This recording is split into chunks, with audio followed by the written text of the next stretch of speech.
On rentre de la vigne, là, donc avec notre prélèvement entre 50 et 100 baies. On va chercher à connaître la teneur en sucre des baies, là.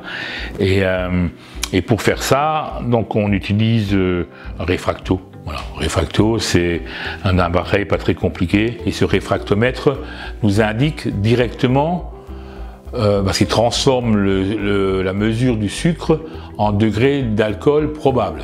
Logiquement, on devrait pour l'instant pas être trop élevé, hein, donc on va procéder à cette mesure. On prend donc les baies qu'on a pris dans la parcelle, qu'on a mis dans le pot, et donc on va les écraser, essayer de sortir le maximum de jus.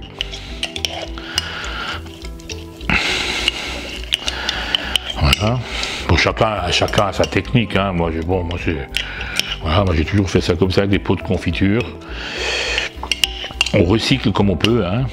Donc là, on se rend compte qu'il faut exercer assez de force pour extraire. Donc ça, c'est aussi un signe que le pressirage va être un peu compliqué. On y est à peu près.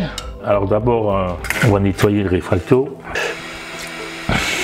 C'est important que le réfracto soit propre et sec, hein, parce que si on met du jus et qu'il y a encore de l'eau, la mesure n'est pas bonne.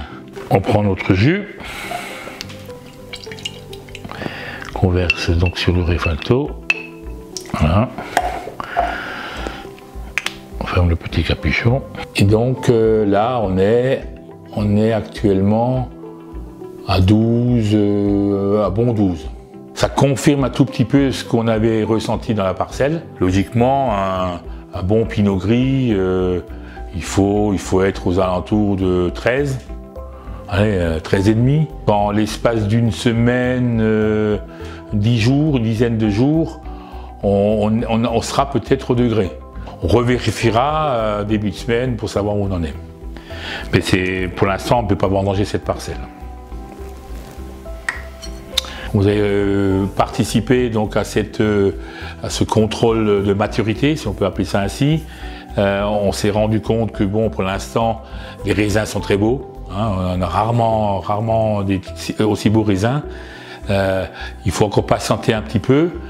Donc, pour ceux qui voudraient les récolter, ces beaux raisins, nous avons encore quelques places. Pour tout dire, on est à la recherche de vendangeurs encore.